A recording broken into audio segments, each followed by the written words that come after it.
constructeur en série. S'il est entré dans l'histoire par ses nombreux crimes et son procès qui ont fait de lui l'un des tueurs en série les plus célèbres de France, Landru aurait rêvé d'une carrière d'ingénieur.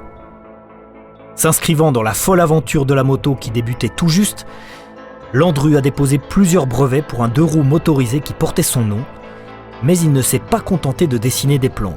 Sa moto a été exposée au tout premier salon automobile, et si elle n'a reçu qu'un succès d'estime à l'époque, l'un des très rares modèles construits par le célèbre Barbe Bleue de Gambé a récemment été adjugé aux enchères pour plus de 20 000 €, malgré son état d'épave. Une somme qui n'aurait pas déplu à Landru, lequel s'est surtout servi de son invention pour mener sa première grande escroquerie, prélude à un long parcours criminel.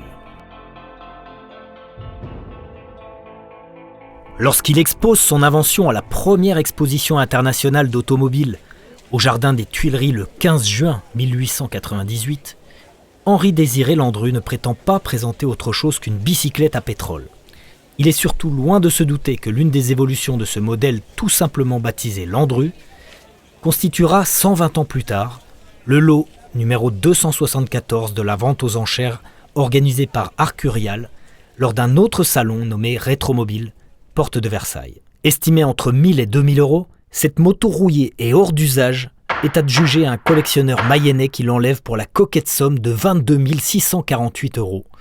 La valeur de cette épave à restaurer entièrement est à chercher du côté de la sordide notoriété de son inventeur, l'un des plus illustres tueurs en série de l'histoire de France. Landru, surnommé le Barbe Bleue de Gambé, s'est rendu célèbre pour ses assassinats de femmes qu'il contactait via des annonces matrimoniales publiées dans des quotidiens, alors que la Première Guerre mondiale faisait rage au même moment. Ce qui au départ constituait une vaste escroquerie au mariage est devenu une entreprise criminelle qui s'est soldée par les meurtres de 11 femmes, soigneusement consignées dans les carnets de Landru. Son procès, au cours duquel fut amenée la cuisinière dans laquelle il était supposé avoir incinéré le corps de ses victimes, passionna la France. D'autant que la personnalité provocatrice du tueur faisait le bonheur des chroniqueurs de l'époque. La fascination pour ce tueur en série décapité en 1922 court jusqu'à aujourd'hui. Et s'il ne reste rien de sa sépulture au cimetière des Gonards à Versailles, certaines reliques de l'affaire Landru circulent encore. C'est le cas de la fameuse cuisinière de la villa de Gambé, d'abord acquise aux enchères par le directeur du musée Grévin, aujourd'hui rachetée par l'homme de médias Laurent Ruquier, passionné par le personnage de Landru sur lequel il a écrit une pièce de théâtre. La villa elle-même avait un temps été transformée en restaurant indécemment appelé « Au Grillon du Foyer », avec une partie convertie en musée, mais il ne reste rien de ce culte macabre à Gambé. Quant à l'homme qui a acquis la moto de Landru aux enchères, il ne nourrit pas de fascination particulière pour Landru, mais il n'a pas été insensible à la dimension historique de l'objet, même s'il reconnaît qu'elle était un peu chère pour ce qu'elle était. Quand j'ai vu la Landru, je me suis dit qu'il fallait que je récupère cette moto. C'est une pièce unique, c'est pour l'histoire. Avant de rejoindre la fabuleuse collection de Jean-Luc Guignard, la Landru est passée par son atelier voisin pour une restauration complète. Je l'ai faite en 1 mois et demi à peu près. Le plus dur était de la démarrer. La première semaine, je me suis arraché les cheveux, je me demandais comment j'allais m'en tirer avec cet engin. Et petit à petit, j'ai repris le dessus et ça a été tout seul. J'ai réussi à choper la logique du constructeur. Je m'en suis sorti avec les stocks que j'avais chez moi en refabriquant les pièces que je n'avais pas. Et la moto tourne. Elle n'est pas vraiment neuve au niveau du moteur, c'est une moto qui a roulé quand même dans sa vie. Elle est un peu fatiguée, mais elle marche, elle est même étonnante. Elle n'est pas banale. En dehors du fait que ce soit la moto fabriquée par Landru, il avait quand même été ingénieux sur cette machine. C'est une sorte de board tracker avant l'heure, avec un côté sportif avec son guidon de course. Elle a aussi un petit moteur Renoir de 198 cm3, qui est une copie de De Dion, mais qui est très nerveux, et qui devait être rapide pour l'époque, avec de belles montées en régime, malgré une petite came qui ne monte pas haut. Ainsi restaurée, la Landru a pu rejoindre les merveilles sur 2 roues du musée de Jean-Luc à Montflour, qui attire les amateurs de belles mécaniques de la première partie du XXe siècle. La renommée de cette collection est venue jusqu'aux oreilles de l'acteur Brad Pitt, qui a profité de sa venue aux 24 heures du Mans pour faire un crochet par Montflour, histoire de reluquer quelques vieilles motos américaines. Dans son ouvrage « La motocyclette en France 1894-1914 », Jean Bourdache décrit les différents brevets que Landru a déposés pour son engin. Le premier tout d'abord datant de 1899.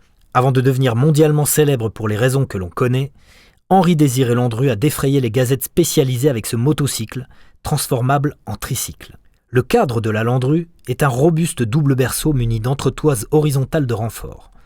Le carburateur à évaporation prend place derrière le cylindre et en dessous se trouve la boîte à piles, puis le silencieux. Landru perfectionne sa moto et tient à la distinguer des bicyclettes à pétrole en donnant au cadre une forme propre à sa destination, différente de la forme ordinaire de la bicyclette. Bourdache commente le nouveau brevet déposé en 1900.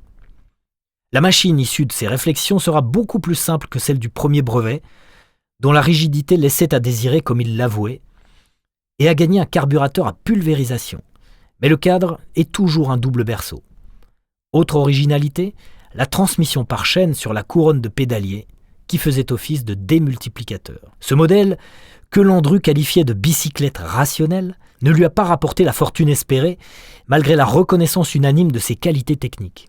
Le problème majeur, c'était qu'en ce début de nouveau siècle, Landru ne fut pas le seul à se faire gagner par la fièvre de la motocyclette. Des centaines d'ingénieurs et de bricoleurs se sont lancés dans cette folle aventure motorisée, et la Landru n'émerge pas vraiment parmi les centaines de prototypes qui fleurissent alors. D'où l'idée qui va le mener à sa première grande escroquerie, basée sur la vente de bicyclettes à pétrole. Landru met en place une campagne nationale de publicité pour la vente de ses engins, pour lesquels chaque souscripteur doit s'acquitter d'un tiers du prix au moment de la commande. Malgré un atelier de montage installé à la hâte au 38 boulevard Saint-Germain, Landru ne peut faire face à la demande. Incapable de fabriquer les engins en dépit de nombreux mandats reçus, il disparaît avec l'argent et initie avec cette méthode de nombreuses escroqueries pour lesquelles il se fera condamner à des amendes et des peines de prison. Le début d'un long parcours criminel.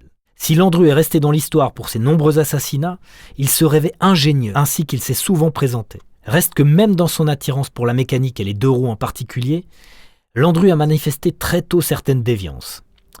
C'est ainsi que Francesca Biaggi-Chai, dans son ouvrage « Le cas Landru à la lumière de la psychanalyse », écrit que dès son enfance, il y avait de la bizarrerie dans le grand intérêt que le jeune Landru portait à la bicyclette.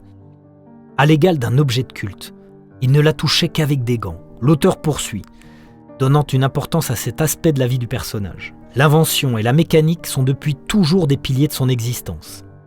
Par eux, on peut dire qu'il colle bien à son époque, qu'il s'y est dès sa jeunesse campé.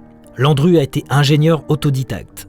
En tant que tel, il s'y est investi. Il a inventé une motocyclette qui a fait son apparition au Salon des Tuileries et a porté son nom, son vrai nom. À ce moment-là, il n'était pas encore un escroc.